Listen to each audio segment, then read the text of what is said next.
বাড়ি ময়মনসিংহ জেলার ত্রিশালে। আর দ্বিতীয় যে ঘটনাটি আপনাদের সাথে শেয়ার করব, ওই ঘটনাটি আমরা যার কাছ থেকে পেয়েছি তিনি আফনান দ্য হরর ওয়ার্ল্ডের একজন মডারেটর বদরুজ্জামান রাকিব। চলুন ঘটনায় চলে যাব।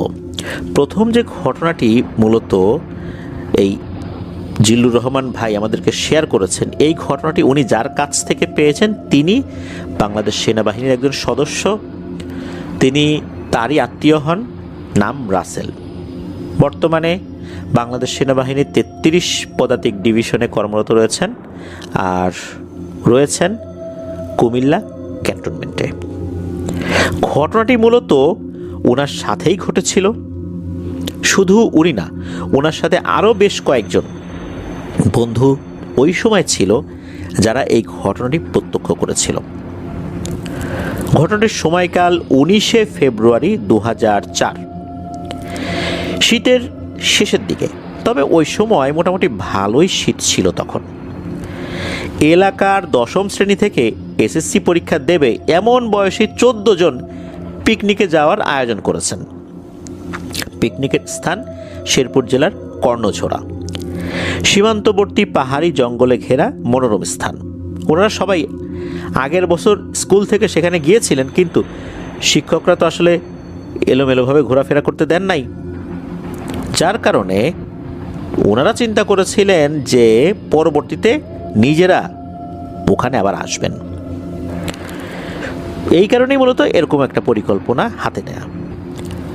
একা একা যাওয়ার প্ল্যান করেছেন। একা একা বলতে মানে গ্রুপ ধরে আর কি, স্কুল থেকে না। পাহাড়, জঙ্গল, সীমান্তের কাঁটাতারের বেড়া সব কিছু দেখবেন। তো এই যে 14 জন, এই 14 জনের মধ্যে এই রাসেল ভাই একজন। আর রাসেল ভাইয়ের সাথে তারই বড় ভাইয়ের ছেলে তানভীর, মনির এবং আর একজন রাসেল। এই রাসেলের বাড়ি ছিল আবার উত্তরপাড়া নামক একটা জায়গা রয়েছে, সেই উত্তরপাড়া রাসেল। মানে 2 জন রাসেল রয়েছে আর কি 14 জনের মধ্যে। ঘটনাটা মূলত এই কয়েকজনকে ঘিরেই। বাকিরা আসলে এর সাথে ওইভাবে ইনভলভ না, যার কারণে তাদের নামটা আর উনি বলেন নাই। পিকনিকের দিন ভোরবেলা মাইক্রোবাস চলে আসে ওনাদের এলাকার হাই স্কুলের সামনে। সব কিছু নিয়ে খুব সকালবেলায় ওনারা রওনা দিয়েছেন। ওনাদের সাথে 2 জনের কাছে ওই সময় মোবাইল ফোন ছিল। 2004 সালে মোবাইল ফোন কিন্তু সবার হাতে হাতে এইভাবে পৌঁছায় নাই। মোবাইল ফোন ছিল, অল্প কিছু লোকজনের হাতে মোবাইল ফোন ছিল। ওই সময় বাটন ফোনগুলো পাওয়া যেত। তো 2 জনের কাছে মোবাইল ফোন আর 2টা ক্যামেরা নিয়েছেন। ওই সময় কিন্তু এরকম ডিজিটাল ক্যামেরা এভাবে কিন্তু আসে নাই, ফিল্ম থাকতো ভেতরে, ওই ফিল্ম ক্যামেরা আর কি। তো 2টা ক্যামেরা ওনারা নিয়েছেন। সকাল 11টার দিকে ওনারা কর্ণঝোড়া স্পটে পৌঁছেছেন। সময়টা তো আসলে পিকনিকের সিজন, শীতের শেষ দিকে অনেক পর্যটকই আসছে ওখানে বেড়ানোর জন্য। শেরপুর শহর থেকে ওনারা খাবার জন্য বিরিয়ানির প্যাকেট কিনে নিয়ে এসেছিলেন। স্পটে পৌঁছে নির্ধারিত স্থানে গাড়ি পার্কিং করে ওনারা সবাই তো বেরিয়ে পড়েছেন। আনুমানিক বেলা 1:30 বা 2টোর সময় ওনারা আবার স্পটে ফিরে এসে কিছু খাওয়া দাওয়া করে রেস্ট নিয়েছেন। রেস্ট নেয়ার পর ওনারা 2টো গ্রুপ করেছেন, 7 জন করে। 14 জন আসছেন তো, 7 জন করে 2টো গ্রুপ করেছেন। এই 2টো গ্রুপে ওনারা বের হবেন। প্রত্যেকটা গ্রুপে ওই যে মোবাইল ফোন নিয়ে এসেছিলেন 2 জন, ওর মধ্যে থেকে একজনকে দিয়েছেন। 2 গ্রুপে 2 জন ব্যক্তি যাদের কাছে মোবাইল ফোন রয়েছে, যাতে করে এই 2 জন পরস্পরের সাথে যোগাযোগ করতে পারে, তাদের গ্রুপের হাল হকিকত সম্পর্কে ওনারা তথ্য আদান প্রদান করতে পারেন। আর এই যে 2 রাসেল, এই 2 রাসেল, মনির, তানভীর একই গ্রুপে ছিলেন আর কি। তো ওনাদের গ্রুপে তানভীরের কাছে মোবাইল ফোন ছিল। ওনারা পাহাড় জঙ্গল ঘুরতে ঘুরতে অনেক দূরে চলে গিয়েছিলেন। উদ্দেশ্য ছিল সীমান্তের কাঁটাতারের বেড়া দেখবেন। পিকনিক স্পটে অনেক মাইক ছিল, মাইকে বিভিন্ন ঘোষণা, দিক নির্দেশনা দেয়া হতো। ওনারা এত দূরে চলে গিয়েছেন যে মাইকের শব্দ ওনাদের কাছে আর পৌঁছাচ্ছে না। জঙ্গল ও পাহাড়ে হাঁটতে হাঁটতে ওনারা ক্লান্ত ও দুর্বল হয়ে গেছেন। এদিকে সন্ধ্যা হবে হবে এমন সময়ও চলে এসেছে। তখন ওনারা বুঝতে পারলেন যে ওনারা জঙ্গলে পথ হারিয়ে ফেলেছেন। ওনারা দিক ভুল করে সীমান্তের দিকে না গিয়ে অন্য দিকে এসে গেছেন, একদম গভীর জঙ্গলের ভেতরে। আশেপাশে অন্তত আনুমানিক 5-10 কিলোমিটারের মধ্যে কোনো বসতিই নেই। মোবাইলেও কোনো নেটওয়ার্ক পাওয়া যাচ্ছে না, কারণ নেটওয়ার্কের যে টাওয়ারটা এটা ওই পিকনিক স্পটের কাছে। ওনারা এতটাই দূরে চলে এসেছেন যে ফোনের নেটওয়ার্কও পাওয়া যাচ্ছে না। এদিকে সন্ধ্যা হয়ে যাচ্ছে, ঠান্ডা বাড়তে শুরু করেছে। সবাই তো শীতের পোশাক পরে এসেছেন, এমনকি পায়ে মোজাও পরা ছিল সবার। হঠাৎ এই যে রাসেল ভাই, উনি পাহাড়ের নিচে দূরে কয়েকজনকে দেখতে পান।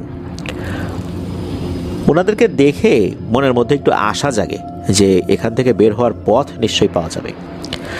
তো ওনারা সবাই একসাথে, এই 7 জন একসাথে সাহায্যের জন্য ওই ব্যক্তিদেরকে ডাকতেন। এরা যেহেতু স্থানীয় মানুষ, তাই পথ দেখিয়ে দিতে পারবে, এটাই তাদের কাছে প্রত্যাশা ছিল। এই ডাক শুনে ওই লোকগুলো ওনাদের দিকে এগিয়ে আসে। স্থানীয় ওই লোকগুলোর বয়স 20 থেকে 25 বছরের মধ্যে হবে। এই লোকগুলো এসেই কোনো কথা না বলে ওনাদের উপরে হামলা করে। এদের 2 জনের হাতে ছিল লম্বা ধারালো ছুরির মতো অস্ত্র। এরা একে অপরের সাথে বাংলা ও হিন্দি মিশ্রিত ভাষায় কথা বলছিল। এই যে রাসেল নামে তো 2 জন, উত্তরপাড়ার যে রাসেল রয়েছে, এই রাসেলের শরীরে ছুরির আঘাত লাগে, মারাত্মক জখম হয় রাসেল। লোকগুলোর হিংস্রতা দেখে সকলে বুঝে যায় যে এরা মূলত চরমপন্থী টাইপের কেউ। এদেরকে দেখে ফেলার কারণে এরা আসলে সাহায্য না, আক্রমণ করার জন্য এসেছে, মেরে ফেলার উদ্দেশ্যে এসেছে। এদিকে তখন সন্ধ্যা হয়ে অন্ধকার নেমে আসছে। ওই লোকগুলো মারার চেষ্টা করছে এদেরকে, আর এরা অসহায়ের মতো শুধু খালি হাতে নিজেদেরকে রক্ষা করার চেষ্টা করছেন। রাসেল মাটিতে পড়ে কাতরাচ্ছে, প্রচুর ব্লিডিং হচ্ছিল ওর। বেশ কিছুটা সময় পর রাসেল নিজে থেকেই মাটিতে তো পড়ে থাকা ছিল, ওখান থেকে উঠে সবাইকে উদ্দেশ্য করে বলল যে এই তাড়াতাড়ি চল এখান থেকে, আমরা পালাই, ওরা আমাদেরকে মেরে ফেলবে। এই বলে রাসেল মাটি থেকে উঠে সবাইকে নিয়ে দৌড়াতে বললেন। এদিকে সবাই রাসেলের পিছন পিছন দৌড় দিল। ওনাদের সবার মাথায় শুধু একটাই সেন্স কাজ করছে যে এখান থেকে যে কোনো মূল্যে পালাতে হবে। ওনারা তো দৌড়াচ্ছেন আর এক একজনের নাম ধরে ডাকাডাকি করছে, যাতে করে কেউ কারো কাছ থেকে আলাদা না হয়ে যায়, দলছুট হয়ে না যায়, হারিয়ে না যায়। সবাই যে কোন দিকে দৌড়ে যাচ্ছেন তার কোনো হুঁশ নাই। ওই লোকগুলো ওনাদের পিছনে দৌড়াচ্ছে। ওনারা যে কতক্ষণ এভাবে দৌড়েছেন তার ঠিক মনে নাই। একসময় স্থানীয় ওই লোকগুলো থেকে ওনারা আড়াল হয়ে যান, তবু ওনারা দৌড়াচ্ছেন তো দৌড়াচ্ছেনই। ওনারা এত ভয় পেয়েছিলেন যে পেছন দিকে আসলে তাকানোরও সাহস করেন নাই কেউ। এক পর্যায়ে একজন একজন করে 2 জন আর অন্যজন যারা ছিলেন তাদের অবশ্য সমস্যা নেই, এই যে 2 জন অজ্ঞান হয়ে মাটিতে পড়ে যান। এই 2 জনের মধ্যেই যেই একটা কমন বিষয় ছিল, এই 2 জনের নামই রাসেল। একজন তো ছুরি দ্বারা মারাত্মকভাবে আহত হয়েছেন, আর এই রাসেল যিনি প্রচণ্ড রকমের ক্লান্তি এবং পরিশ্রমের কারণে অজ্ঞান হয়ে গেছেন। 2 রাসেল তো অজ্ঞান। এখন এই 2 রাসেলের যখন জ্ঞান ফেরে তখন দেখা যায় যে এনারা 7 জন এক জায়গায় আছেন। একজনের শরীর থেকে স্যান্ডো গেঞ্জি খুলে এই গেঞ্জিটা দিয়ে রাসেলের ক্ষতস্থান বাঁধা হয়েছে। শরীর থেকে ভালোই রক্তক্ষরণ হয়েছে, আর এভাবে দৌড়ানোর কারণে রাসেলের অবস্থা তো আরও খারাপ হয়ে গেছে। ওনাদের সবার সাথে যে স্কুল ব্যাগ ছিল, স্কুল ব্যাগে পানি এবং প্রয়োজনীয় জিনিসপত্র ছিল। ঘুটঘুটে অন্ধকার রাত, তাই এই জঙ্গলে মোবাইল হাতে নিয়ে আসলে চলাচল করা মুশকিল হয়ে যাবে, কারণ যদি আরও কোনো খারাপ লোকজন এখানে থাকে এবং তাদেরকে দেখে ফেলে তাহলে তো আরও বিপদ হয়ে যাবে। যদি কেউ তাদেরকে শনাক্ত করে ফেলে, বিশেষ করে ওই দলটা যদি শনাক্ত করে ফেলে, এখন ওই দলের আসলে কি উদ্দেশ্য ছিল, কেন তারা হঠাৎ করে এভাবে আক্রমণাত্মক হলো, এতটুকু তো ওই সময় বোঝা যায় নাই। নিশ্চয়ই তারা এমন কোনো কাজ করছিল যেটা ওরা দেখে ফেলেছে, যেটা তাদের জন্য ক্ষতির কারণ হতে পারে, এই জন্য হয়তো বা তাদের উপর আক্রমণ করেছিল। হতেও পারে এরকম, ওরা হয়তো বা তাদেরকে খুঁজে চলছে, এমনটাও তো হতে পারে। তাই মোবাইল ফোন তো জ্বালানো যাবে না। এই চিন্তা করে তানভীরকে, মানে যার কাছে মোবাইল ছিল, তাকে বলা হলো তুমি মোবাইলটা ভাইব্রেশন মোডে রাখো এবং জ্যাকেটের চেইন খুলে বুকের ভিতরে রাখো। তো ওনারা একটু জিরিয়ে নিয়ে কিছুটা স্বাভাবিক হয়েছে। সবাই বুঝতে পারেন কেউ পায়ে ব্যথা পেয়েছে, কারো পা মচকে গেছে, কারো হাতে পায়ে বিভিন্ন জায়গায় কেটে ছিঁড়ে গেছে, কারণ দৌড়ানোর সময় বিভিন্ন জায়গায় তো আঘাত লেগেছে। এই কারণেই সবাই কোনো না কোনোভাবে আহত হয়েছে আর কি। সবারই মোটামুটি পায়ে সমস্যা কমন ছিল। তানভীর একটু পর পর জ্যাকেটের চেইন খুলে মোবাইলের নেটওয়ার্কটা চেক করছে যে মোবাইলের আসলে নেটওয়ার্ক আছে কিনা। এদিকে রাত হয়েছে, শীতের তীব্রতা বেড়ে গেছে, শরীরে নানা স্থানে ব্যথা, আর শীতকালে ব্যথা লাগলে তো সেটা আরও বেশি অনুভূত হয়। ওনাদের হাঁটতেও খুব কষ্ট হচ্ছে, আর হেঁটে আসলে যাবেন কোন দিকে চেনেন না তো। দিনের বেলাতেই পথ হারিয়ে ফেলেছেন, এখন রাতের বেলা কীভাবে কোন দিকে হাঁটবেন? হাঁটতেও তো ওনাদের খুব কষ্ট হচ্ছে। তাই সিদ্ধান্ত নেওয়া হয় যে অন্ধকারে এইভাবে আর না ঘুরে এক জায়গায় কাটাতে হবে। পাহাড়ি জঙ্গল, সাপ টাপ সহ তো আরও নানান ধরনের জন্তু জানোয়ারের ভয় আছে। তো ওনারা এমন একটা স্থানে আছেন, সেখানে সামনে একটা বেশ উঁচু পাহাড় রয়েছে। ওনারা সারাদিন যত পাহাড় দেখেছেন এবং ঘুরেছেন, এইটা মনে হলো যে ওনাদের দেখা সবচেয়ে উঁচু পাহাড়। আর বিশেষত্ব হচ্ছে যে এই পাহাড়ে কোনো গাছ বা জঙ্গল নাকি ছিল না। এই পাহাড়ের বিশেষত্ব এইটা। অন্য পাহাড়গুলোতে আছে গাছ জঙ্গল আছে, কিন্তু এই পাহাড়ে কোনো গাছ এবং জঙ্গল নাই। পাহাড়ের উপর উঠলে দূরে কোনো বসতবাড়ি হয়তো বা যদি থাকে তাহলে আলো দেখা যাবে, এই ভেবে ওনারা অনেক কষ্ট করে ওই পাহাড়টাতে উঠেছেন। কিন্তু চারদিকে অন্ধকার আর কুয়াশা ছাড়া কিছুই দেখতে ওনারা পেলেন না। পাহাড়ের উপরের অংশটা একদম সমতল ছিল। যেহেতু এখানে কোনো জঙ্গল বা গাছপালা নাই, সুতরাং এখানে রাতে থাকাটা নিরাপদ হবে, এই চিন্তায় ওনারা করেছিলেন। চারপাশটা দেখার পর ওনারা একটু দূরে একটা গাছ দেখতে পান এবং সবাই গাছের কাছে গিয়েছেন। এমনিতে মনে করছেন কোনো গাছপালা নাই, তবে একটা গাছ ওনাদের দৃষ্টিগোচর হয়, যার কারণে ওই দিকটাতে ওনারা যান। অন্ধকারে এটা যে আসলে কী গাছ এটা চিনতে পারেন নাই ওনারা কেউই। বেশ মোটা এবং ছাতার মতো ছড়িয়ে আছে বিশাল একটা গাছ। গাছটা অনেকটা আম গাছের মতো হবে এমনটাই জানিয়েছেন। গাছের যে কাণ্ডগুলো আছে মানে ডালগুলো আছে, এগুলো বেশ নিচুতে থাকায় ওনারা গাছের কাণ্ডের উপর উঠে বসে এক একজন এক এক জায়গা করে নিয়েছেন আর কি, মানে গাছের ডালে উঠে এক একজন এক এক জায়গায় বসেছেন, এরকম একটা পজিশন নিয়েছেন। তানভীর মোবাইলে দেখে রাত 11টা বাজে।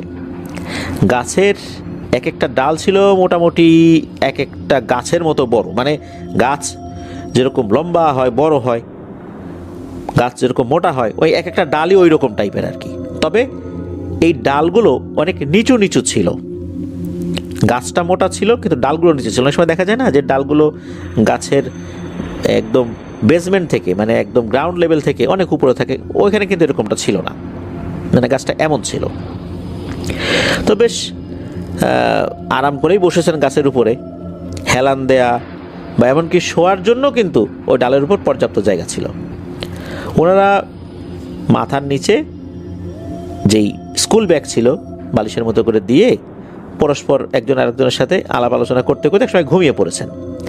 ক্লান্ত আর অসুস্থ শরীর থাকায় সবাই অল্পক্ষণের মধ্যেই গভীর ঘুমে আচ্ছন্ন হয়ে যান। গভীর রাতে ওনাদের সাথে থাকা মনির নামে একজনের ঘুম ভেঙে যায়।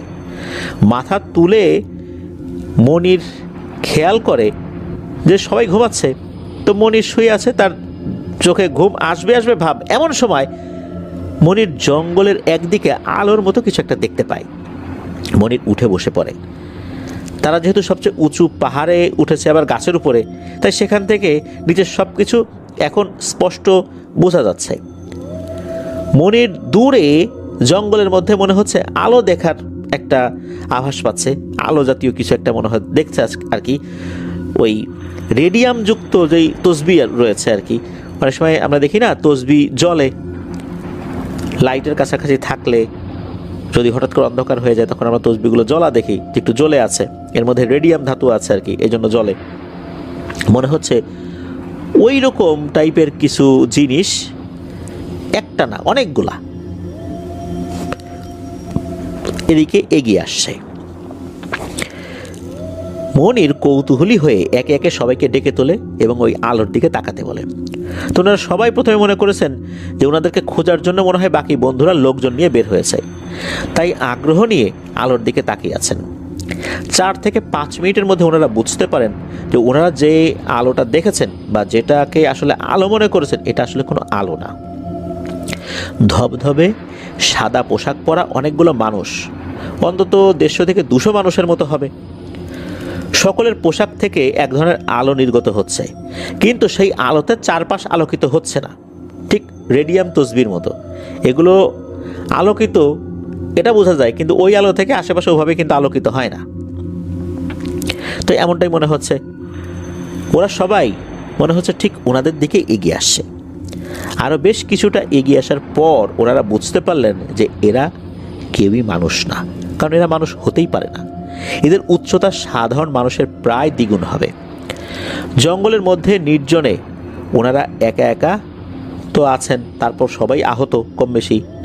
এর মধ্যে রাসেলের অবস্থা তো আর বেশি খারাপ। ওনার অত্যন্ত ভয় পেয়ে সকলেই বাকশক্তি বন্ধ হওয়ার মতো হয়ে গেছে সবার। ওনাদের পালানোরও কোনো পথ নাই, এমনকি এইখানে আল্লাহ ছাড়া ওনাদেরকে সাহায্য করার মতো কেউ নাই। মনির হঠাৎ করে বলে উঠল, সবাই গাছের আরও উপরে উঠে যাও, এত নিচে থাকা যাবে না, এত নিচে থাকলে ওরা দেখে ফেলবে, আমরা আরও উপরে উঠে যাই। ওনারা গাছের আরও উপরে উঠে সবাই কাছাকাছি বসে আছেন। মনির আবার সবাইকে সতর্ক করে দিলেন, খবরদার ফিস ফিস করেও কোনো কথা বলা যাবে না, আর বেশি ভয় লাগলে চোখ বন্ধ করে বসে থাকতে হবে। এদিকে এই লোকগুলো প্রায় গাছের কাছাকাছি চলে এসেছে। এবার ওনারা সবাই একটা বিষয় খেয়াল করলেন গাছের উপর থেকে, যে এই লোকগুলোর মধ্যে 4 জন একটা খাটিয়া ধরে নিয়ে আসছে, আর বাকিরা সবাই পেছনে কাতার করে হেঁটে আসছে, ঠিক সেনাবাহিনীর কুচকাওয়াজের মতো শৃঙ্খলাবদ্ধভাবে। খাটিয়া কাঠের তৈরি ছিল নাকি ধাতব কোনো জিনিসের তৈরি ছিল, এটা অবশ্য রাসেল ভাই বলতে পারেন নাই। তবে উনি বলেছেন যে ওনার জীবনে এত সুন্দর নকশা এবং কারুকার্যের আসবাবপত্র উনি আগে কখনোই দেখেন নাই। খাটিয়া নিয়ে ওই গাছের ঠিক নিচ দিয়েই এই লোকগুলো এগিয়ে একটা জায়গায় গিয়ে থামলো। গাছ থেকে প্রায় 100 থেকে 150 মিটার দূরে হবে এমন জায়গায় থামলো। রাতে অন্ধকার থাকতে থাকতে ততক্ষণে আসলে মানে অন্ধকার অনেক সময় থাকলে হয় কি, যে অন্ধকারটা চোখ অনেক সময় সয়ে যায়, তখন মোটামুটি আশেপাশে দেখা যায় আর কি। তো ওই অবস্থা হয়েছে যে অন্ধকারে থাকতে থাকতে চোখটা অন্ধকারে অনেকটাই মানিয়ে নিয়েছে আর কি সবার। ওনারা মোটামুটি দেখতে পাচ্ছেন, বুঝতে পারছেন। ওনারা কেউই কিন্তু এই লোকগুলোর মুখমণ্ডল দেখতে পান নাই। সবার আকৃতি, উচ্চতা, এমনকি পোশাকের রং সব কিছু একই রকমের ছিল। তবে এই যে কাতারবদ্ধভাবে তারা এগিয়ে আসছিলেন, এনাদের সবার সামনে কিছু অবয়বের পোশাক বেশ রাজকীয় ছিল, যেগুলো অন্যদের থেকে আলাদা ছিল। একজনের না, কিছু এই 5-7 জনের হবে এরকম আর কি। খাটিয়াটা কাঁধ থেকে নামানো হলো। আশ্চর্যের বিষয় হচ্ছে, এই যে রাসেল ভাইয়েরা যারা গাছের উপর বসে আছেন, ওনারা সেখানে খনন করা একটি কবর দেখতে পেলেন। খাটিয়ার কাছেই সদ্য খনন করা একটি কবর, অথচ একটু আগে সেখানে কোনো কবর ছিল না। ওনারা যখন ওই গাছের উপর উঠেছিলেন ওই সময় কিন্তু ওইখানে কোনো গর্ত বা কবর দেখেন নাই, কারণ ওই দিকটা তো ওনারা হাঁটাহাঁটি করেছেন, একবারই তো গাছের উপর ওঠেন নাই। কিন্তু কবর তো খোঁড়া ওনারা দেখেন নাই। যাই হোক, থাকতেও পারে, হয়তো ওনারা খেয়াল করেন নাই অন্ধকারের মধ্যে। ওনারা কিন্তু গাছের উপর বসে প্রচণ্ড রকমের ভয় পাচ্ছিলেন। 2 হাত দিয়ে গাছের ডাল একদম জড়িয়ে ধরে রেখেছেন। ভয়ে যদি আবার পড়ে যান ডাল থেকে, তখন তো আরেক বিপদ হবে। পড়ে তো ব্যথা পাবেনই, সেই সাথে এই লোকগুলোর মুখোমুখি হতে হবে। তখন অবস্থাটা কেমন হবে? ওনারা সবাই এত ভয় পাচ্ছিলেন যে নিজেদের হার্টবিট নিজেরাই শুনতে পাচ্ছিলেন। কারো মুখ থেকে একটা আওয়াজ যদি বের হয়, এমনকি কেউ যদি হাঁচি দেয়, কাশি দেয়, তখনও বিপদ হবে। সবাই তো মনে মনে আল্লাহর নাম স্মরণ করছেন। অবশেষে নীরবতার অবসান হলো। সামনের কাতারের অবয়বগুলো খাটিয়ার কাছে এসে সবার উদ্দেশ্যে কথা বলছে। তারা তো আসলে কী বলছে ওইটা ওইভাবে বোঝা যাচ্ছে না। কোন ভাষায় বলছে এটাও বোঝা যাচ্ছে না। বাংলা ভাষায় হতে পারে বা অন্য কোনো ভাষায় হতে পারে। মানুষ মারা গেলে জানাজার আগে আত্মীয় স্বজন যেভাবে উপস্থিত হয়ে সকলের উদ্দেশ্যে কথা বলে, ঠিক সেভাবে ওই অবয়বগুলো কথা বলছে। ওনারা ওনাদের কাছ থেকে কথাবার্তা শুনতে পাচ্ছেন, এতটুকুই আর কি, তাছাড়া কিছু না। পেছনের কাতারে থাকা অবয়বগুলো কথা শুনছে। তখন রাজকীয় পোশাকের মতো যেই অবয়বগুলো আসলে পড়েছিল আর কি, এদের মধ্যে একজন নির্দিষ্ট একটা অবয়বকে দেখিয়ে সকলের উদ্দেশ্যে কিছু একটা বলল, অনেকটা পরিচয় করিয়ে দেওয়ার মতো।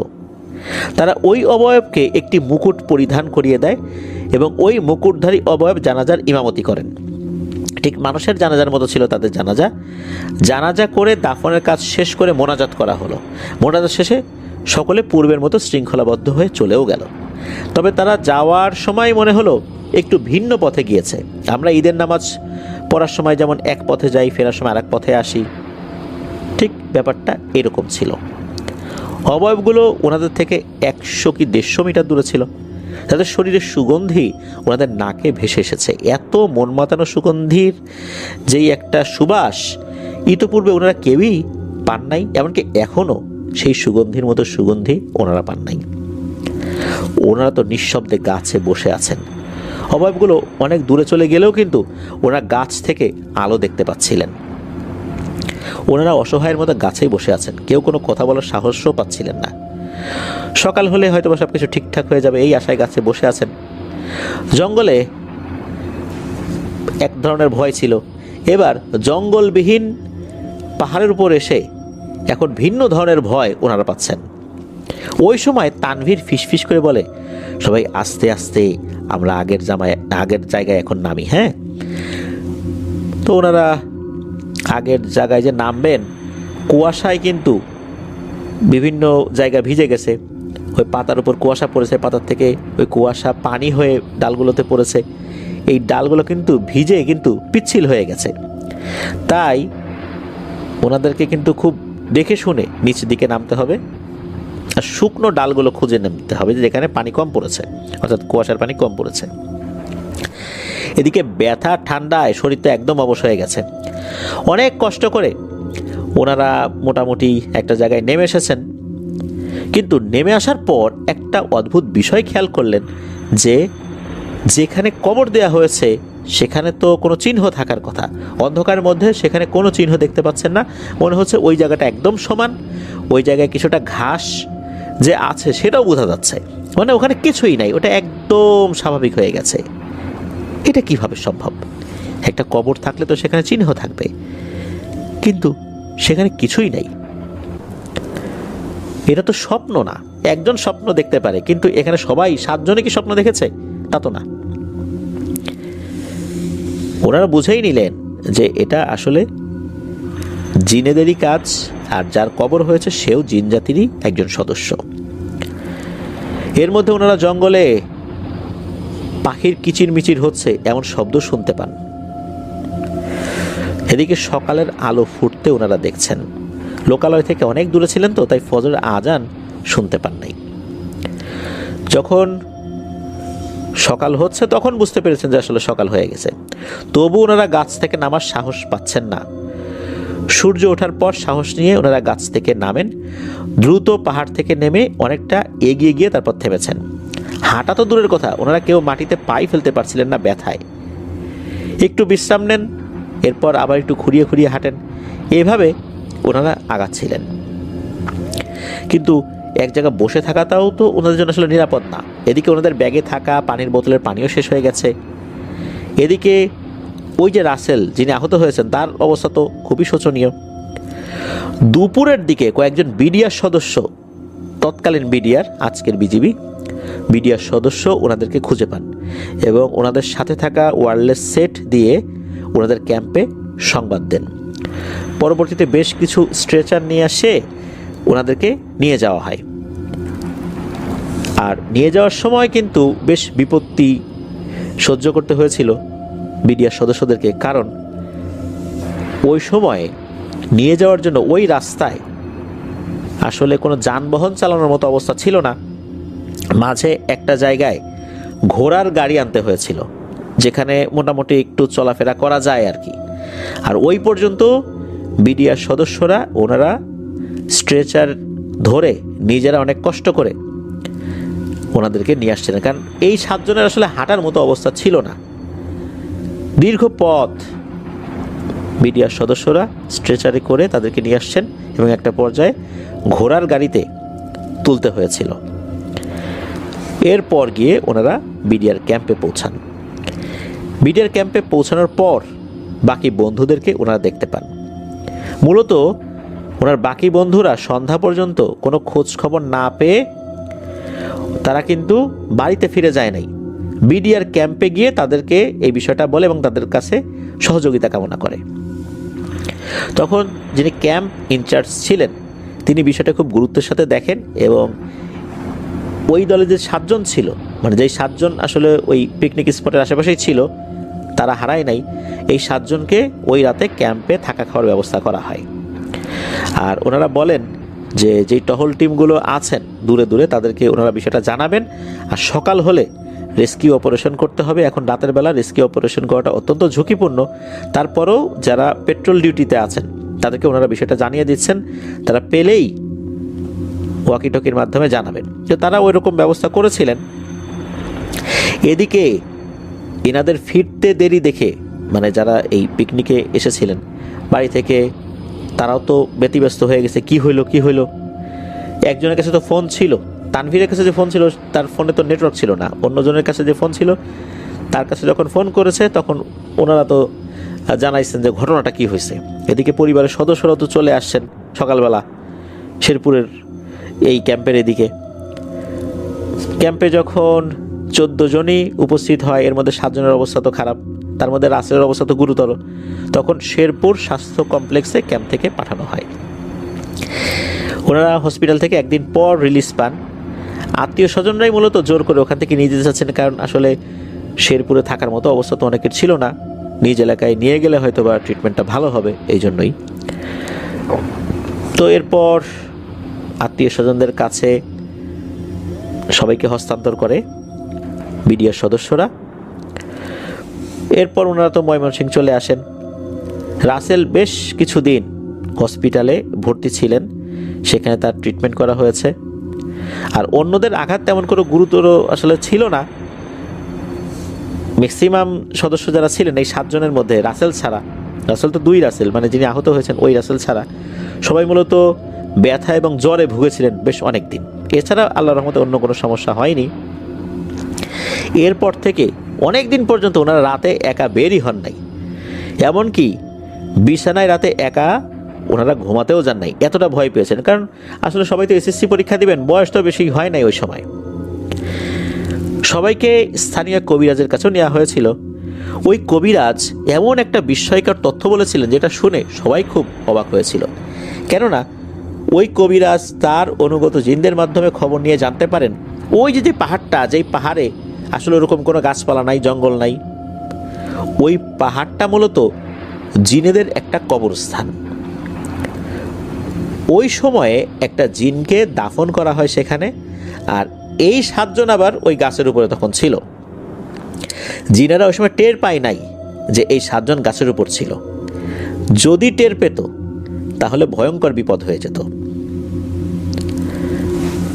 তবে ওই সময়ে জিনেরা যদি টেরও পেত, কতটুকু ক্ষতি করত এটা বলা মুশকিল। তবে কবিরাজ বলেছিলেন যে ক্ষতি করতে পারত, কারণ জানাজার সময় হঠাৎ করে কোনো মানুষ যদি সেখানে চলে আসে তারা অত্যন্ত বিরক্ত হয়। যাই হোক, এই ঘটনার পরে যারা পিকনিকে যাবেন ওই এলাকা থেকে, মানে ময়মনসিংহের ওই এলাকা থেকে যারা পিকনিকে যাবেন, প্রত্যেককেই তার গার্ডিয়ানরা নাকি বলতো সাবধানে যাস, ওই যে ওরা কিন্তু যায় বিশাল একটা বিপদে পড়ছিল। বিশেষ করে যে শেরপুরের যেই এরিয়াটা, কর্ণঝোড়া যেই এরিয়াটা, ওই এরিয়াতে কেউ পিকনিকে যেতে চাইলে সব সময় গার্ডিয়ানরা সতর্ক করত যেন ভুলেও এদিক ওদিকে কেউ ছড়িয়ে ছিটিয়ে না যায়, তাহলে ভয়ঙ্কর বিপদ হতে পারে। এখানে 2 ধরনের বিপদে ওনারা পড়েছিলেন। এক হচ্ছে প্রথম দিকে কিছু দুষ্টু লোকের খপ্পরে পড়েছিলেন, আল্লাহর রহমতে ওখান থেকে বেঁচে ফিরলেও পরবর্তীতে জিনেদের দেখা পেয়েছিলেন, সেখান থেকেও আল্লাহর রহমতে ফেরত এসেছিলেন। এরপর তো বিডিআর সদস্যদের সহযোগিতায় ওনারা একদম লোকালয়ে চলে আসেন, নিরাপদ জায়গায় চলে আসেন। আমাদেরকে যিনি ঘটনা পাঠিয়েছেন রাসেল ভাই, উনি জানিয়েছেন যে যদি সেদিনের দায়িত্বে থাকা কোনো বিডিআর সদস্য আজকের ঘটনা শুনে থাকেন, তাদের জন্য রাসেল ভাইয়ের তরফ থেকে 1000 কোটি স্যালুট জানিয়েছেন। আর এটাও জানিয়েছেন যে রাসেল ভাই সহ ওনাদের টিমে আরও যারা ছিলেন তারা কেউই আপনাদেরকে ভোলেনি, গর্বের সাথে স্মরণ করেন তাদের কথা। প্রিয় লিসেনার্স, আমি শুরুতে বলেছিলাম যে আসলে কেন এই এপিসোডটি আমরা ওই সময়ের শেরপুর কর্ণঝরা ক্যাম্পে ডিউটিরত যেই বিডিআর সদস্যরা ছিলেন বা ওই ক্যাম্পে যারাই ছিলেন, ক্যাম্পে ইনচার্জ সহ, আমরা তাদেরকে উৎসর্গ করেছি। নিশ্চয়ই এখন বুঝতে পেরেছেন যে কেন আমরা আজকের এপিসোডটি তাদেরকে উৎসর্গ করেছি। প্রিয় লিসেনার্স, চলুন চলে যাব আমাদের এবারের এপিসোডের পরবর্তী আরও একটি নতুন ঘটনায়। তবে যাবার আগে একটি কথা, সেটা হচ্ছে ঘটনা কেমন লাগছে তা জানিয়ে ভিডিওর কমেন্ট সেকশনে কমেন্ট করতে ভুলবেন না। এছাড়া আমাদের ফেসবুক পেজের গ্রুপ তো রয়েছে আপনাদের হরবল নামে, সেখানে গিয়েও আপনারা আপনাদের মতামত জানাতে পারেন। ফেসবুক পেজে আমরা নতুন নতুন বিভিন্ন ভিডিও আপলোড করছি, রহস্যময় বিভিন্ন ভিডিওগুলো, সেগুলো দেখার অনুরোধ করছি। লাইক, কমেন্ট এবং শেয়ার করেও আমাদেরকে উৎসাহ দেবার অনুরোধ করছি। এই ভিডিও লাইক বাটন প্রেস করতে ভুলবেন না, ভিডিওর লিঙ্কটাও বেশি বেশি করে শেয়ার করে দেবার অনুরোধ করছি।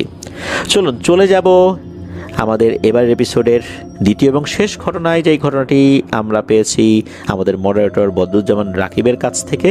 আর ঘটনাটি খুলনার পরিত্যক্ত বন্ধ হয়ে যাওয়া ক্রিসেন্ট জুট মিলের একটি বিশেষ জায়গাকে নিয়ে। যেই জায়গাটার ভিডিও, বিশেষ করে যেই রাস্তায় ঘটনাটি ঘটেছিল, সেই রাস্তার ভিডিও কিন্তু আমরা আমাদের ফেসবুক পেজে আপলোড করেছি, সেটা দেখে আসতে পারেন। চলুন ঘটনাটি শুনে আসি।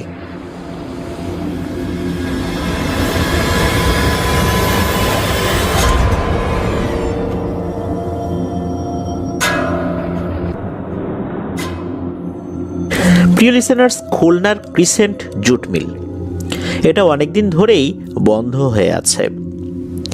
তবে জুট মিলের বিভিন্ন যন্ত্রাংশ থেকে শুরু করে নিয়ে বেশ কিছু স্থাপনা যেন এখনও ব্যবহার উপযোগী থাকে বা নষ্ট না হয়ে যায়, চুরি না হয়ে যায়, এই জন্য বেশ কিছু স্টাফ, সিকিউরিটি গার্ড সেখানে দায়িত্ব পালন করছেন।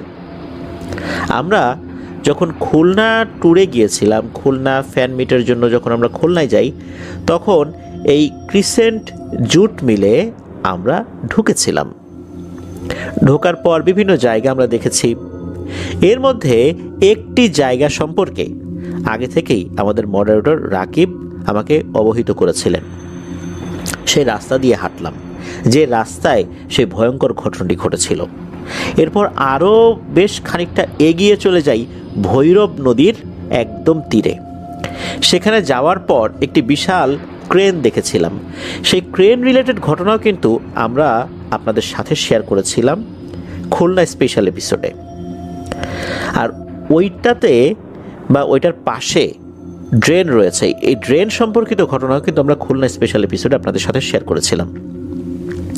যেই রাস্তায় ঘটনাটি ঘটেছিল, ওই রাস্তা দিয়ে চলার সময় আশেপাশে থাকা গাছগুলোর উপর দিকে আমি তাকাচ্ছিলাম এবং দেখলাম আসলেই যেখানে ঘটনাটি ঘটে সেই জায়গার সাথে ঘটনাটির অদ্ভুত রকমের মিল রয়েছে। ওখানে থাকা বিভিন্ন স্থাপনাগুলো এতটাই পুরনো বলে মনে হচ্ছে, আর অনেকদিন ধরে বন্ধ হয়ে আছে, তো মানুষজনের চলাচল কম। সন্ধ্যার পর জায়গাটা যে কতটা গা ছমছমে হয়ে ওঠে সেটা ওখানে যারা থাকে তারাই ভালো করে বুঝতে পারবেন। আর দিনের বেলা কেউ যদি ঘুরে আসেন বা সন্ধ্যার পর যদি ওখানে ঘুরে আসেন, তাহলে তারা বুঝতে পারবেন। সেখানে সবার প্রবেশের অনুমতি নাই, প্রবেশ করার জন্য আলাদা অনুমতি নিয়ে ঢুকতে হয় আর কি। আমরা সেটাই করেছিলাম। তো ঘটনাটি যেটা ঘটেছিল সেটা হচ্ছে, একজন ভাইয়ের সাথে, যার নামটা আমরা সঙ্গত কারণে বলছি না, উনি একটা সময় ন্যাশনাল অ্যাথলেট হিসাবে খেলাধুলা করতেন। আর বিজেএমসির অধীনে যে সমস্ত খেলোয়াড়রা ছিলেন, উনি তাদেরই একজন ব্যক্তি ছিলেন। উনি দেশের হয়ে দেশের বাইরেও খেলাধুলা করতে গিয়েছেন। তার নামটা প্রকাশের অনুমতি নাই, যার কারণে আমরা সেটা বলতে পারছি না। তো উনি যখন বিজেএমসির হয়ে খেলাধুলা করতেন, এই ক্রিসেন্ট যে জুট মিল, এই জুট মিলে উনি ওনার টিম সহ বেশ কিছুদিন ছিলেন। সেখানে খেলাধুলা করতে হবে আর কি, বেশ কিছু কাজ ছিল খেলা সংক্রান্ত।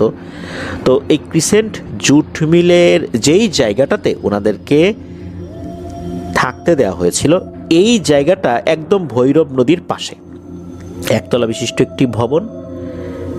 সেখানে ওনারা থাকতেন। তার থেকে বেশ কিছুটা দূরে আর একটা একতলা বিশিষ্ট ভবন ছিল, সেখানে যে সমস্ত নারী খেলোয়াড় বা মেয়ে খেলোয়াড়রা ছিলেন তাদেরকে থাকতে দেওয়া হয়েছিল। আমরা যে ভিডিওটা পাবলিশ করেছিলাম আমাদের পেজে, সেখানে একটা বড় মাঠ আপনারা দেখেছেন। এই মাঠে এই খেলোয়াড়রা প্র্যাকটিস করতো সকালে, দুপুরে, বিকালে, মানে যখন তাদের সুবিধা বা যেই রুটিনটা ছিল আর কি, সেই অনুযায়ী তারা প্র্যাকটিস করতেন। আর পার্শ্ববর্তী যে গাছগুলো রয়েছে, এই গাছে কিন্তু সাদা বক, তারপর পানকৌড়ি যেগুলো কালো রঙের, এরা কিন্তু বাসা বাঁধে এবং এখনও কিন্তু অনেক বাসা রয়েছে সেখানে। এই বাসাগুলোতে এই সাদা বক, তারপর পানকৌড়িগুলো অনেক দিন ধরেই এখানে তারা বসবাস করছে, বংশ পরম্পরায় থাকছে। তারা ডিম পাড়ে, বাচ্চা উঠায়, বাচ্চাগুলো উড়ে চলে যায়। এভাবেই কিন্তু বহু বছর ধরেই এই প্রক্রিয়াটা চলে আসছে। ওখানে হয় কি, যদি অনেক ঝড়ো বাতাস হয় তখন এই বাসাগুলো থেকে বাচ্চা নিচে পড়ে যায়। অনেকেই আবার এই বাচ্চাগুলো কুড়িয়ে নিয়ে যায়, কারণ বকের বাচ্চা বা পানকৌড়ির বাচ্চা একবার যখন নিচে পড়ে যায়, নিচে পড়ে গেলে কিন্তু মারাত্মক আহত হয়ে যায়, পড়েই অনেকে মারা যায়। আর যেগুলো বেঁচে থাকে একদম বিকলাঙ্গ হয়ে যায়, তখন লোকজন এগুলোকে নিয়ে খেয়ে ফেলে, জবাই করে রান্না করে খেয়ে ফেলে, কারণ ওইটাকে আর আসলে ওইভাবে সুস্থ করার কোনো উপায় থাকে না। যখন ওই ভাইয়েরা ওখানে প্র্যাকটিস করতেন, তারাও শুনেছিলেন যে এখানে বাতাস টাতাস হলে এরকম বকের বাচ্চা নিচে পড়ে, এগুলো কুড়িয়ে আনা যায়, এগুলো রান্না করে খাওয়া দাওয়া করা যায় আর কি। ওনারা এক রাতে শুয়ে আছেন, হঠাৎ করে দুইজন, মানে ওনাদের এই টিমের মধ্যে দুইজন ছিলেন, যে আমরা যে ভাইয়ের কথা বলছি ওই ভাই সহ আর কি আরও একজন, ওনারা ফিল করলেন যে বাইরে অনেক ঝড়ো বাতাস হচ্ছে। তখন এই দুইজন একজন আরেকজনকে ডাকছে, এই চল আমরা বাইরে যাই, বাইরে বকের বাচ্চা তুলে নিয়ে আসি। আর সবাইরে ডাকার দরকার নাই, কারণ বাচ্চা এই একটা দুইটা তিনটা চারটা পড়বে, এত লোক গেলে তো আমরা ভাগেই পাবো না। চল আমরা যাই, দুটা বালতি নিয়ে যাই। ছোট ছোট দুটো বালতি নিয়ে গেছেন, ঝুড়ি তো ছিল না, ওই ওয়াশরুম থেকে ছোট ছোট দুটো বালতি নিয়ে ওনারা রওনা দিয়েছেন। হাতে কিন্তু তখন ওনাদের লাইট ছিল না। দ্রুত ওনারা বের হয়েছেন। ওনারা দেখলেন যে বাইরে বাতাস হচ্ছে।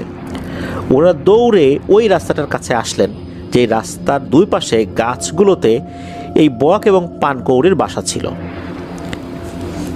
ওনারা যখন এসেছেন তখন দেখলেন যে অসংখ্য বকের বাচ্চা নিচে পড়ে মনে হচ্ছে কিলবিল করছে, এমন একটা অবস্থা। অসংখ্য, মানে হাজার হাজার, এত বকের বাচ্চা নিচে পড়ে আছে। এটা দেখে তো ওনারা বেশ অবাক এবং খুশিও হয়েছেন, এবং চিন্তা করলেন যে হারে, তিন চারটা পাবো বলে মনে করে কাউকে ডাক দিলাম না, সবাই আসলেও সবার ব্যাগই ভরে যেত বা বালতি ভরে যেত, এমন সংখ্যায় বকের বাচ্চা নিচে পড়েছিল। ওনারা খুব খুশি মনে বকের বাচ্চাগুলোকে ওই বালতির মধ্যে তোলা শুরু করেছেন। তো এই যে বকের বাচ্চা তুলছেন, শয়ে শয়ে বকের বাচ্চা বালতির মধ্যে তুলছেন, একটা পর্যায়ে বালতির ভিতরে তাকিয়ে দেখেন যে বকের বাচ্চা যে এই যে তোলা হচ্ছে, বালতি তো ভরে না, বকের বাচ্চা যায় কোথায়? এভাবে তুলছেন তুলছেন, সামনে অসংখ্য বকের বাচ্চা পড়ে কিলবিল করছে দেখা যাচ্ছে। ওনারা যখন বুঝতে পারলেন যে ঘটনাটা কি, এত বকের বাচ্চা যাচ্ছে কোথায়, আবার পেছন সাইডে যে সাইড দিয়ে ওনারা বকের বাচ্চা তুলতে তুলতে এসেছেন, মনে হচ্ছে সেখানেও নতুন করে আরও অনেক বকের বাচ্চা পড়েছে।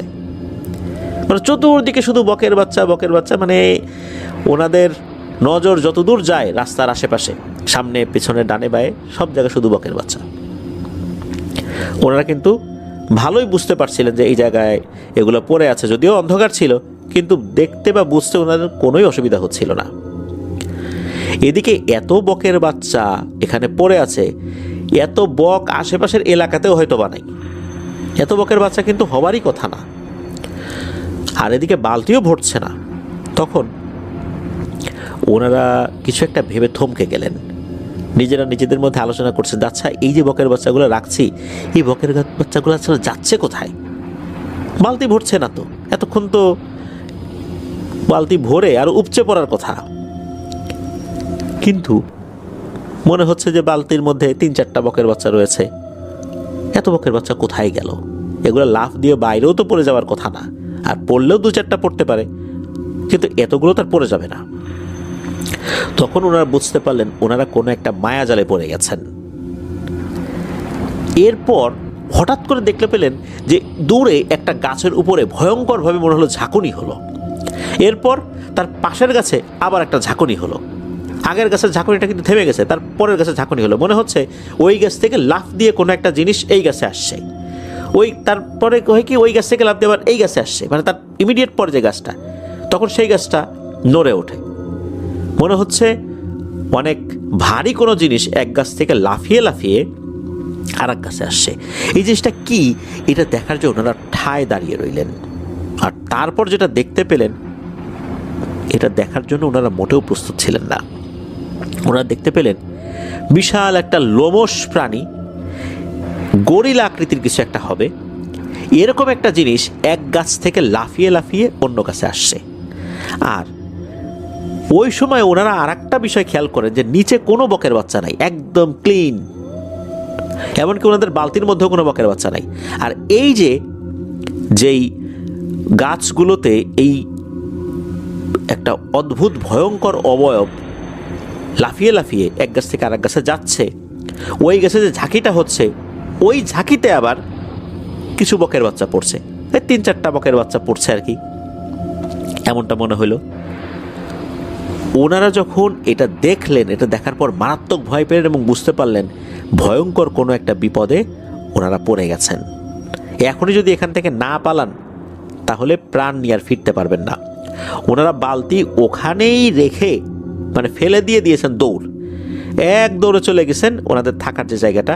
তো ওনারা যেখান পর্যন্ত এসেছিলেন সেখান থেকে ওই থাকার জায়গায় যেতেও কিন্তু বেশ কিছুটা সময় লাগে, কারণ মনে হয় কাছে, কিন্তু মানে হাঁটতে গেলে বা হেঁটে যেতে গেলে কিন্তু বেশ অনেকটা পথ পাড়ি দিতে হয়। ওনারা সেখানে চলে যান, যাওয়ার পর অন্যদেরকে ডেকে তোলেন, তাদেরকে বলেন এই ঘটনা। এই কথা শোনার পর তারাও তো টর্চ লাইট নিয়ে বের হয়েছে, তারা সবাই মিলে বের হয়েছে, মানে যে কয়েকজন ছিল এখানে সবাই মিলে বের হয়ে তারা হাঁটতে হাঁটতে যখন ওই জায়গায় এসেছে, দেখে এক অদ্ভুত বিষয়। সেটা হচ্ছে যে এই যে হাজারে হাজারে বকের বাচ্চা মানে পড়ে গিয়ে কিলবিল করছিল, এমন কিছুই নাই। তবে হ্যাঁ, একটা অদ্ভুত বিষয় রয়েছে, তা হচ্ছে ওনারা যে বালতিটা ফেলে দিয়ে দৌড় দিয়েছিলেন, এই বালতিটা ওইখানে না, ওখান থেকে অনেকটা দূরে পড়ে রয়েছে, এবং যেই জায়গাটাতে পড়ে রয়েছে ওইখানে একটা উপরে টিন শেড পাকা ঘর রয়েছে। আমরা যখন ওখানে গিয়েছিলাম সেই ঘরটা আমরা দেখেছি, রাকিব আমাকে দেখেছিলেন যে এই ঘরটার এখানে বালতিটা পড়েছিল। ওই পর্যন্ত কিন্তু ওনারা আসেনই নাই। যখন ওই বালতির কাছে ওনারা গেলেন তখন ওইখানে বেশ অনেকখানি তাজা রক্ত দেখতে পেয়েছিলেন। বোঝা যাচ্ছে যে কিছু একটা প্রাণী অনেকগুলো বকের বাচ্চা খেয়েছে, বকের বাচ্চার মাথাগুলো এদিকে ওদিকে ছড়িয়ে ছিটিয়ে রয়েছে, মনে হচ্ছে একটু আগেই খেয়েছে এবং খুব সুন্দর করে খেয়েছে। যদি শেয়াল বা কুকুর বা অন্য কোনো প্রাণী খেত সেটা কিন্তু এরকম হতো না, মনে হচ্ছে খুব সুন্দর করে খেয়েছে, শুধু রক্তটা পড়েছে আর মাথাগুলো এদিক ওদিক ছড়িয়ে ছিটিয়ে রয়েছে। ওনারা বুঝতে পারলেন যে ওই যে যখন এক গাছ থেকে আরেক গাছে লাফিয়ে লাফিয়ে আসছিল, ওই সময় যে বকের বাচ্চাগুলো পড়েছিল, হয়তোবা এই বকের বাচ্চাগুলোই এইগুলো, যেগুলোকে ওই রহস্যময় ভয়ঙ্কর প্রাণীটি খেয়ে ফেলেছিল। ওই রাতে তো ওনারা আবার চলে আসেন ওই জায়গাতে। এরপরে আর কিছু হয় নাই। তবে আরও একটা ছোট ঘটনা, যেটা ওখানেই, যেখানে হচ্ছে এই যে নারী যেই খেলোয়াড়রা ছিল তাদের যেই থাকার জায়গাটা, ওইখানে একটা ঘটনা ঘটেছিল, ছোট একটি ঘটনা, পরবর্তীতে তারা শেয়ার করেছিলেন অন্যদের সাথে। সেটা হচ্ছে যে ওনারা যখন খেলাধুলা করে আবার তাদের থাকার জায়গায় আসতেন, ওখানে কিন্তু কমন ওয়াশরুম ছিল, সবাই ওই কমন ওয়াশরুম ইউজ করতো, রুমের সাথে অ্যাটাচ ওয়াশরুম ছিল না। তো ওনারা যখন আসছেন প্র্যাকটিস করে, সবারই তো আসলে ফ্রেশ হওয়ার দরকার আছে, যেহেতু প্র্যাকটিস করে আসছেন, হাত মুখ ধুতে হবে। ওনারা দেখলেন ওনাদের সাথেরই কেউ একজন জার্সি পরা একটা মেয়ে, সে ওয়াশরুমে ঢুকলো, মানে সবাইকে পাশ কাটিয়ে তাড়াহুড়া করে ঢুকে গেছে ভিতরে। পেছন থেকে আসলে বুঝতে পারেন নাই এ আসলে কে। সবাই তো সবাইকে চেনেন, কিন্তু এত তাড়াহুড়া করে ওয়াশরুমে ঢুকলো, বোঝা গেল না এটা আসলে কে। হয়তো তার বেশি জরুরত আছে, এই জন্য ঢুকে গেছে, এই জন্য বাকিরা অপেক্ষা করছে, একজন বের হবে আরেকজন ঢুকবে, এরকম করে আর কি। এদিকে অনেকক্ষণ হয়ে যায়, সে আর বের হয় না। এটা কিন্তু সবার সামনেই হয়েছে যে একজন ঢুকেছে। এরপর কেউ কেউ গিয়ে আবার নক করেছে যে এই তাড়াতাড়ি বের হও, আমাদেরও তো হাত মুখ ধুইতে হবে, ফ্রেশ হইতে হবে। কিন্তু না, ভেতর থেকে কোনো উত্তর আসে না। এরকম বেশ কয়েকবার করে নক করা হচ্ছে। শেষ দিকে একজন প্রচণ্ড রকমের বিরক্ত হয়ে যখন দরজার কাছে গিয়েছে, তখন দেখা গেল দরজাটা ক্যাচ ক্যাচ শব্দ করে সবার সামনেই খুলে গেল। এরপরে যেটা দেখা গেল, এটা দেখার জন্য ওনারা মোটেও প্রস্তুত ছিলেন না। দেখলেন যে ওয়াশরুমের মধ্যে কেউই নাই। সবাই তো রীতিমতো অবাক আর ভয়ও পেয়েছেন যে আমাদের সবার সামনে একজন দৌড়ে ঢুকলো, এতক্ষণ সে ভিতরে বসেছিল, আমরা ধাক্কাধাক্কি করলাম, এখন ভিতরে কেউই নাই, আর দরজাটাও একা একা খুলে গেল। তাহলে ভেতরে কে গিয়েছিল? এটা কিন্তু দিনের বেলার ঘটনা। ওখান দিয়ে কেউ যে চলে যাবে, পালিয়ে যাবে, এই উপায়টা কিন্তু ছিল না। আর ওনাদের যেই সদস্যরা, মানে যেই কয়েকজন নারী সদস্যরা ওখানে ছিলেন, প্রত্যেকেই তো প্রত্যেককে চেনেন। তারা কিন্তু সবাই, মানে কেউ মিসিং নাই, কিন্তু সবাই কিন্তু ওখানে আছেন। তাহলে এই যে ঢুকলো যে নারী সদস্যটা জার্সি পরা, সে আসলে কে ছিল? এইটাতে ওনারা মারাত্মক ভয় পেয়েছেন দিনের বেলাতেই। প্রিয় লিসেনার্স, ক্রিসেন্ট জুট মিলের আশেপাশে যারা গিয়েছেন বা ভেতরে যারা ঢুকেছেন, তারা জানেন সেখানকার পরিবেশটা এখন কতটা গা ছমছমে। অনেক জায়গায় মানুষের পাই পড়ে না। তবে ওই জায়গাটা যে একদম পরিত্যক্ত এটাও কিন্তু বলা যাবে না, বিভিন্ন জায়গায় কিন্তু মানুষজন রয়েছে। আর যেই ভবনটাতে মূলত এই খেলোয়াড়রা থাকতেন, এই ভবনটা এখন যেখানে, সেই জায়গাতে যেতে হলে বেশ কিছু আবাসন রয়েছে, এখন বেশ কিছু ফ্যামিলি রয়েছে, এমন কিছু কোয়ার্টার পার হয়ে যেতে হয়। যেহেতু আমরা বহিরাগত, হঠাৎ করে ওখানে এতগুলো ফ্যামিলি রয়েছে, ওই জায়গার মধ্যে ঢোকাটা আসলে আমি সমীচীন মনে করি নাই। কারণ ওখানে অনেকেই নিজেদের মতো করে হাঁটাহাঁটি করছেন, আমরা বাহিরের লোক হুট করে ঢুকে পড়বো, বিষয়টা আসলে অন্যরকম হয়। এই কারণে আমি আমার টিম মেম্বারদেরকে বললাম যে না, ওই ভবনটা দেখার দরকার নেই, ওটা না দেখলেও চলবে, আমরা অন্য সাইড দিয়ে হেঁটে হেঁটে ভৈরব নদীর পাশে চলে যাই। এই জন্য কিন্তু আমরা ওই কোয়ার্টারের ওই সাইডটাতে আমরা ঢুকি নেই। আমরা না ঢোকার কারণে ওই ভবনটা দেখতে পাইনি যেখানে খেলোয়াড়রা ছিলেন একটা সময়। এখনও বেশ কিছু স্টাফ ওখানে বসবাস করছেন, আস্তে আস্তে অনেকেই চলে যাচ্ছেন ওখান থেকে। আর যারা ওখানে বসবাস করছেন তারা অনেক আগে থেকেই সেখানে চাকরি করছেন। সেখানে মানে পূর্বেই কাজ করা বিভিন্ন অফিসার, তারপরে কর্মচারী, বিভিন্ন সিকিউরিটি গার্ড, তারা কিন্তু সবাই যে ওখান থেকে চলে গেছেন বিষয়টা এরকম না। কিছু কিছু পরিবার এখনও আছে, যাদের কারণে ক্রিসেন্ট জুট মিলে এখনও কিছু মানুষের পদাচরণা যে রয়েছে এটা বোঝা যায়। অদূর ভবিষ্যতে হয়তো বা ইনশাল্লাহ আবার মানুষের পদচারণায় মুখরিত হবে ক্রিসেন্ট জুট মিল। আবার সেখানে ঘন্টা বাজবে ডিউটির, আবার সেখানে যন্ত্রপাতিগুলো চালু হবে। আশা করি সেই সময়টা অতি দ্রুতই ঘটবে।